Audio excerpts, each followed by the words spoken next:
straight to full It's health. knocked on Here it. comes the soul rip.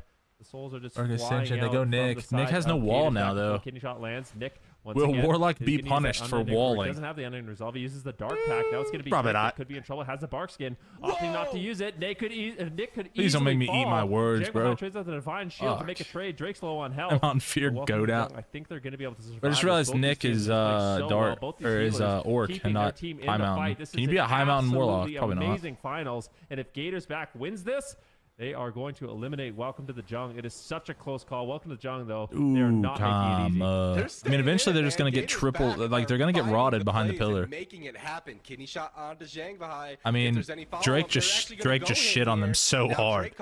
They sent the kidney on Zhang, and then Drake just knocked Wiz off the fucking bat. Like, I don't know. Spooky. This could be it for Calvish, but no, he gets caught into a cyclone in Welcome to the Jung. Nice triple fear. Yet again. But here we go. Cubsy's pushing in. He's trying to go for a hex out of it. He lands a hex onto Drake. Dispel that, Drake. And it looks like Zhang Bahai might be the kill target for now. He's caught into a silence. He has into a gouge to follow it up. They're switching the damage over out onto Nick now all of a sudden. Kidney shot lands out onto him. No CC yet available as Blessing of Protection or Blessing of Sacrifice was used on the Zhang Bahai, and Calvish is going to use that. I'm scared. Swap the damage over out onto the I'm Holy scared. Power. Great moves by the Rogue here, and the pressure It's over. starting to mound. Blind onto Zhang Bahai. Nick and Drake both so low. Nick no wall available. Catches a huge lay on hands from Zhang Bahai. Drake caught. Wait, did he ground the coil? Just desperately trying to not on stay Wiz, but Cubsy's mana becoming more and more a problem. Oh, We're God. 43% dampening. Dispersion back off of cooldown. But here we go. It's There's over. the kidney shot onto Nick into the bomb. That's going to be the trinket. Isn't going to be enough. The gateway is used. Zhang Bahai has the aura mastery up. He pops the wings as well. He's swapping the pressure over out onto Calvish. He gets caught into a clone. They can't follow it up for now. WizK looking for the fear, and he lands it on the Holy Paladin. Nick is rotating with his Holy Paladin's new positioning, however, and both teams are just constantly going and stopping each other. Unreal plays. This is so dangerous. Cheap shot on Zhang Bahai. Nick is in so much trouble. He portals away once again. Zhang Bahai's in a silence right now. What can they do? Calvish has no cooldowns. He runs over. They want to win. Gators back. They're so close to doing it. Taking down Welcome to the Jung. Nick gets the was Nick coil. alive, Can he land man? the fear? Calvish is low on Wall health. in The 3. Moonstone comes in, but it's going to be Nick. No that way. Falls. Cross-kill? I can't Nah. believe it. Couldn't get a cross Damn. kill. No, the void shift comes Minus in. 10 gold for me, Gators man. back. Oh, this newly formed That's crazy. roster. Cubsy's back on the healer. WizK joining up with Calvish. I'm sweating. Insane plays. I can't Nah, believe I mean, he had thought they were gonna cloak win for the this, and bolts, they I managed think. to pull it off. Gators are in fact Damn, Calvish. back. Holy NA shit. Cup #1 NA champions. Fantastic play from them. Holy They were shit. counted out how many times? Cubsy's first Countless cut back times, as a and they healer, and he still were able wins. to take a 4-2 W. Insane.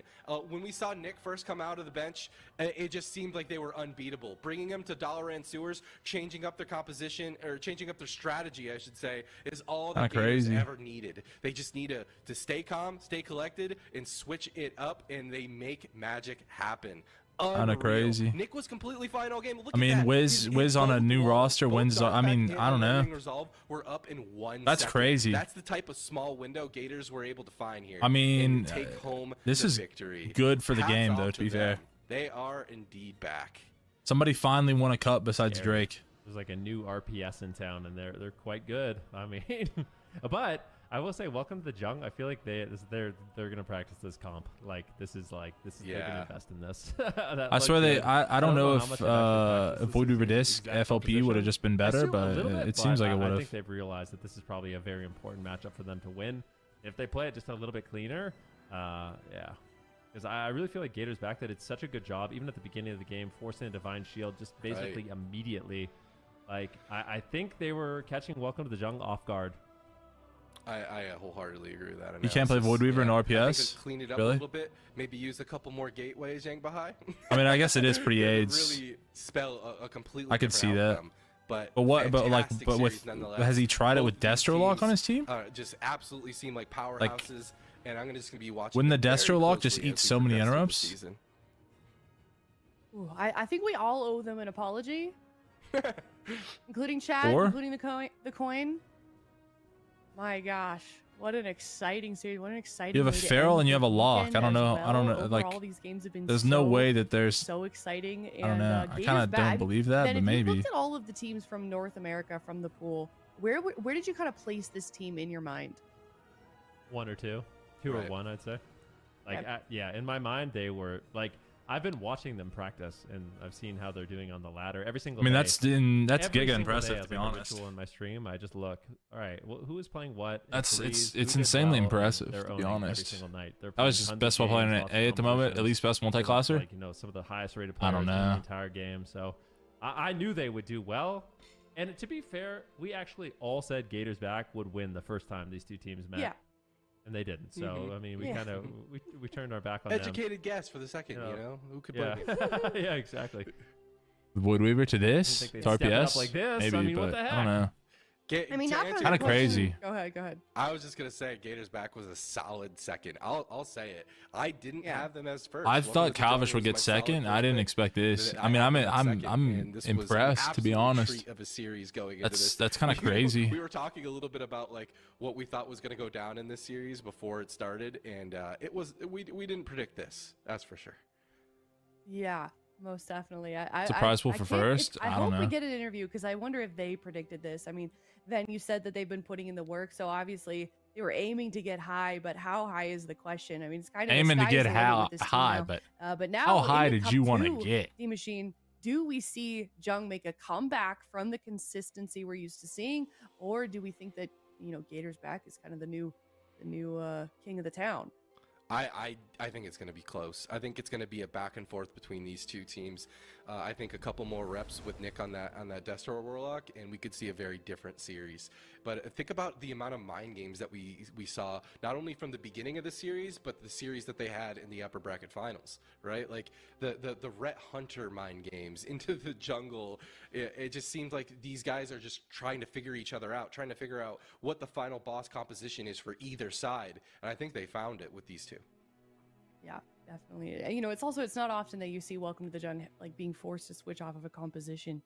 So yeah, I think if they back to front, very exciting to see. Yeah. So hopefully, we do get an interview with Gators back, but I'm excited to see what this team is capable of. I mean, do you think there's anything that they like? What are the major takeaways, Ben? Do you think from this day from Gators back? Like, what do you think they're kind of going to be working on or discussing between this weekend and the next one? Keep up the good job. I mean, that's what it comes down to for me. That we saw them play lots of different compositions in this tournament. The Arcane Mage, Outlaw Rogue, Priest. They played the RPS. Like they have a lot of different options available. So I think they just need to keep grinding. It's obvious that they're hungry for a win. They want to kind of battle it back. And I have a funny feeling that we're going to see a lot of these two teams in the upper bracket going head to head. We might see a lot of finals with Gators back versus Welcome to the Jung. And I don't know. I think it can go either way. It makes it very exciting that you have two teams that are so strong. Yeah, certainly does. And I think that it was also you that mentioned that WizK was kind of your player to watch in the beginning of the weekend, I think, right? Yeah, somebody asked me, who are the players that you're rooting for? And in Europe, it was Bismix, and in NA, it was WizK, because I feel like WizK has been a gem for a long time, and I like this roster. Like, I also, for a very long time, I have cheered for Calvish. Yeah. But I feel like the roster it doesn't always make sense. Like Calvish is like sometimes he's playing teams that have 2 mages and 2 rogues, and they pick specializations. So oh, he's the Frost Mage, Cubsy's the Arcane Mage, and the rosters just didn't make a lot of sense to me. This is the first time where I'm like, okay, this roster with Cubsy healing, and you have Daze, Calvish, and WizK. Like this is a very well-rounded team. Like this could be the time that Calvish actually ends up winning. Yeah, definitely could. And I think you were right in believing in them for this cup. But that is the final bracket. Gators back going to be finishing off the weekend. Calvish wouldn't even tell you he's a better multi-classer than Nick or Drake or Prev. Points up there at the tippy top. Welcome to the Jung, following closely behind with 100 points, and then Cats and Dogs with 80. Currently, we've got Dire Wolves in the 4th place, which not a great spot to be in for them. I'm sure that they are, looking at their performance this weekend and kind of taking a breather and working on what they can do leading into the next cup, because it's the top 3 spots that you want to be in. That 4th spot, you don't want to be in the Gauntlet. The Gauntlet is a horrible place to be. It is a bloodbath each and every season. So we'll certainly keep everybody in tune with that one. What's up, Ben? If you're half glass full, it's better to be in the Gauntlet than not be in the Gauntlet. That's, you're so right, Ben. I should look at it. 9/10, you wish you were in the Gauntlet. You're right. No, you're right. I shouldn't take that for granted. They shouldn't either. But let's look also over at the EU region. Of course, we did finish off that series this weekend as well. We've got Echo, 120 points at the top. Streamer Zone GG with 100. And Dobob at third, D-Machine. They absolutely are. Again, just like in North America, like basically from like 4th to 9th even, I just think that every single team has the capability of going all the way, and that's super, super spooky. 1st through 3rd, in my mind, are kind of a toss-up, depending on how the meta shapes out, depending on how these teams prepare. I will say, in this tournament, I counted Echo out over and over and over. As soon as Echo hit that lower bracket, I'm like, it's over. They're not going to come back. And they came back and they proved me wrong so hard. They win against teams that previously beat them and beat them handily. Oh, so but he still skits one out. Yeah. Echo. I'm imagining they're not going to be even close to the gauntlet. Yeah, but yeah, he's team losing below it them right now. Absolutely. He's so upset. To make some sort of upset. This both team, like the level of play in both regions right now is genuinely really exciting. I mean, you saw our predictions going into the finals today, and we all got it wrong. That's just the level of back and forth that we're seeing in this final cup of the expansion. Pretty tight. This goes to show He's just so how emotional. competitive these regions are, as you say, David. But speaking of competition, we've also been having our own prediction competition here on the desk. I was in last place last time. I have a feeling I still am because these teams, they're surprising me. Yeah, okay. You know what? I'm tied with the coin. I'll take that. I stayed exactly the same. Yeah. Stayed exactly the same. Yeah. You gotta tell Adam to step it up. It's his fault. Yeah. Because he's not here and can't defend himself, I agree with you. There you go. Ben, you're in first place. How's that feel? Congratulations. It feels pretty good. Like I haven't been in first place for a long time. The perfect prediction's also looking pretty decent. So yeah, I'm feeling pretty good. Looking to continue that success next week. Yeah. Someone has to beat chat, Ben. Keep it up, bro.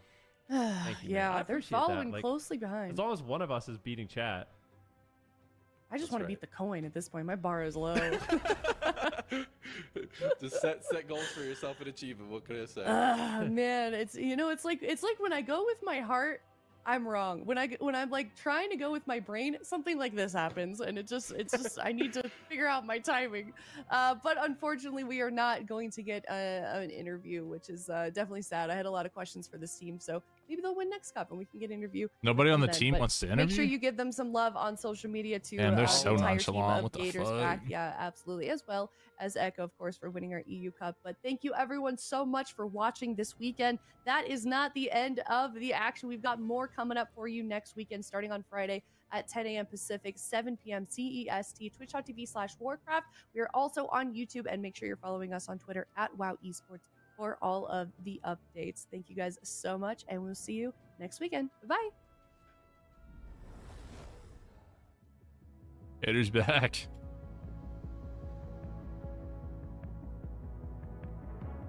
Hitter's back. Holy fuck.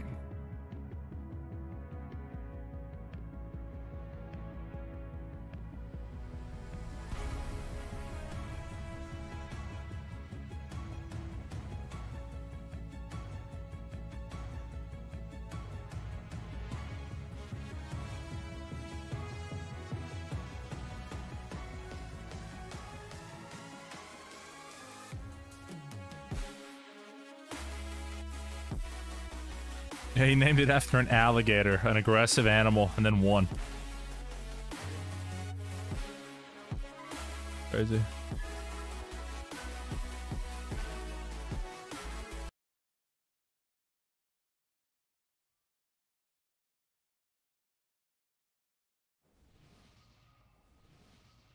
Damn. It's fucking wild to think about, really.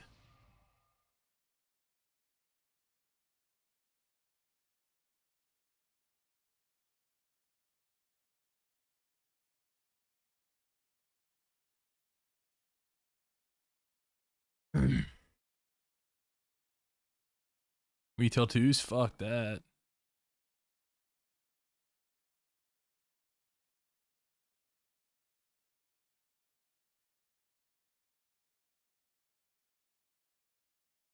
On pipe? Yeah, I'm winning people in my guild their battlegrounds for their quest.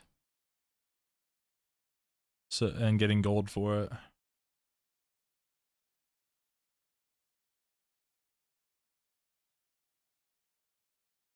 They fucked up Mop? What do you mean?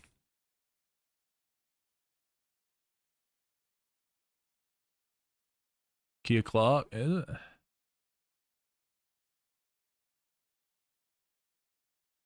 Doesn't feel like it.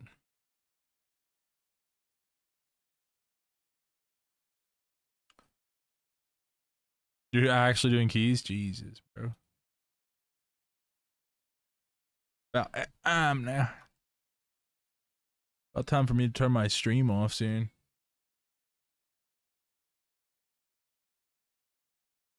Been there for 8 hours. Who won ABC? Calvish.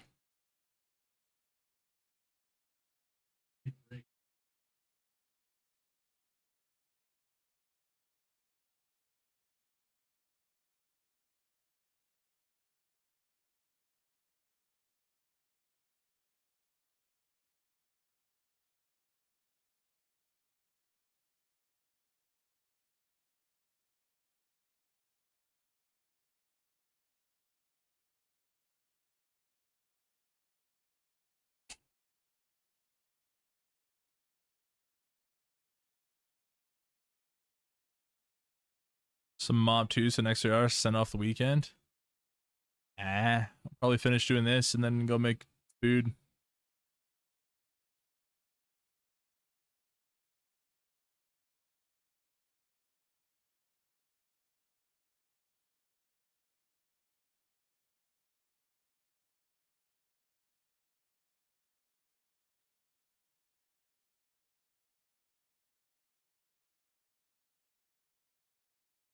In my Echo win a year? Yeah, sure did. What a surprise. I know. Shocker, shocker.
Great song. Thanks, bro.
Uh-huh.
Wait, I just read what you said, Robo. It's so cooked.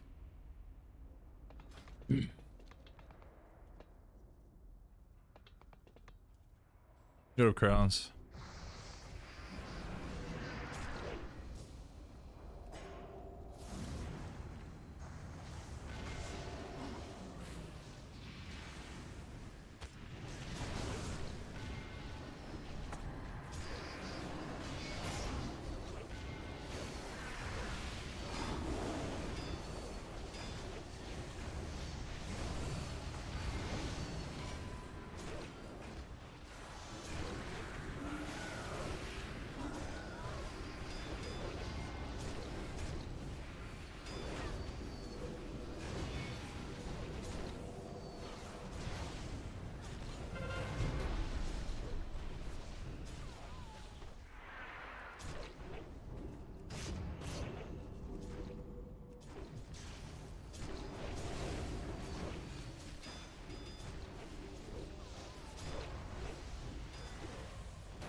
New talents for Warrior, talent changes also for Midnight. I've read about Midnight, but wait, what do you mean?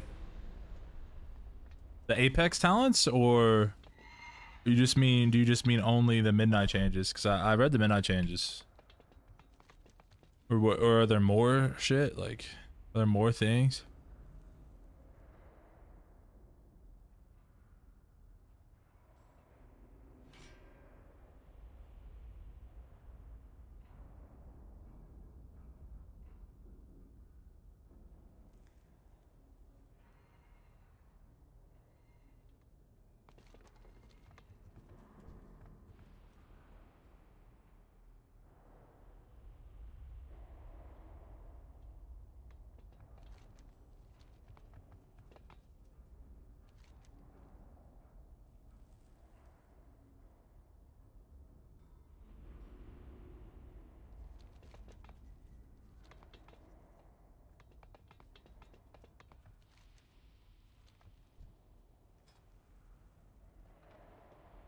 Would be killed, etc. Oh yeah, I saw all that.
What I think? I think it's good. I think it's good. I think the Killer Be Killed probably won't even make it to the game, but it's whatever.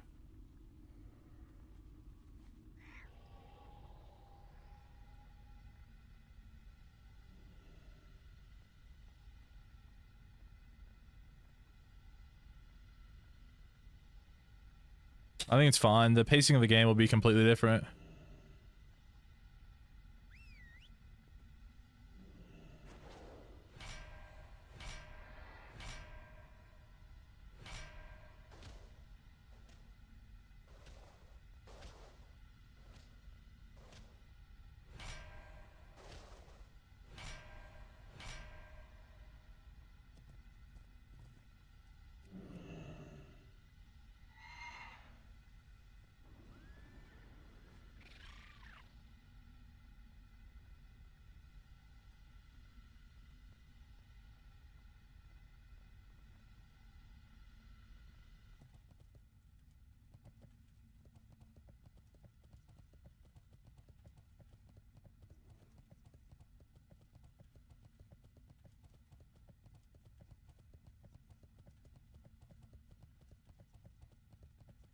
Yeah, I think Midnight is like super make or break.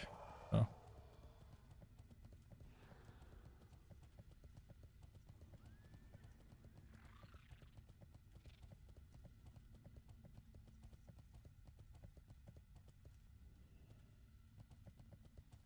I think Midnight's gonna be really, really, really good for PvP. Hopefully.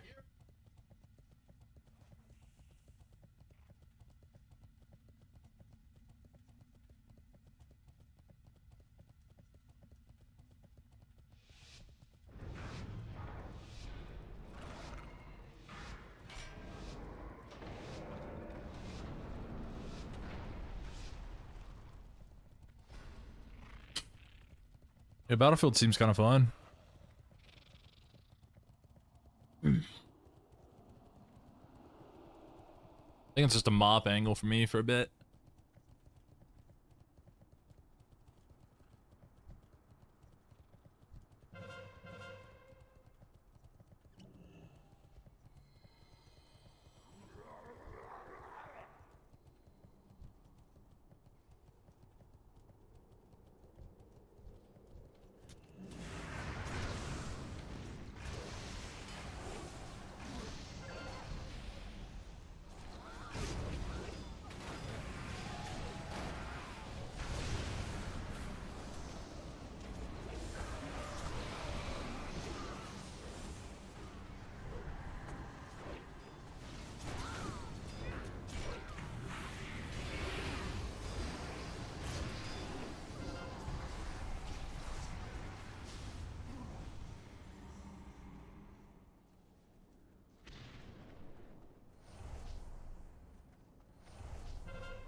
I kind of want to play a shooter game on the side for fun, but I like mop a lot actually, so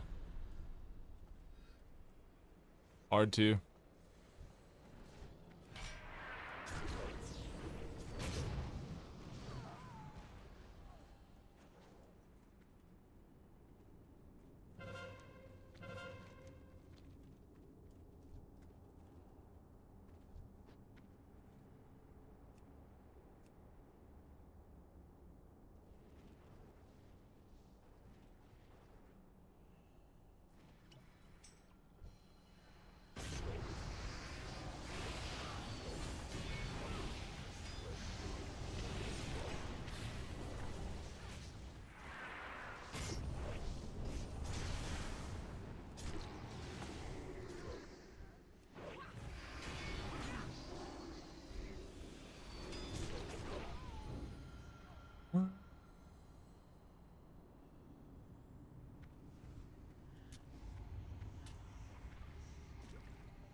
What a song, bro. Holy fuck.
the sky.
What about Skillet, bro?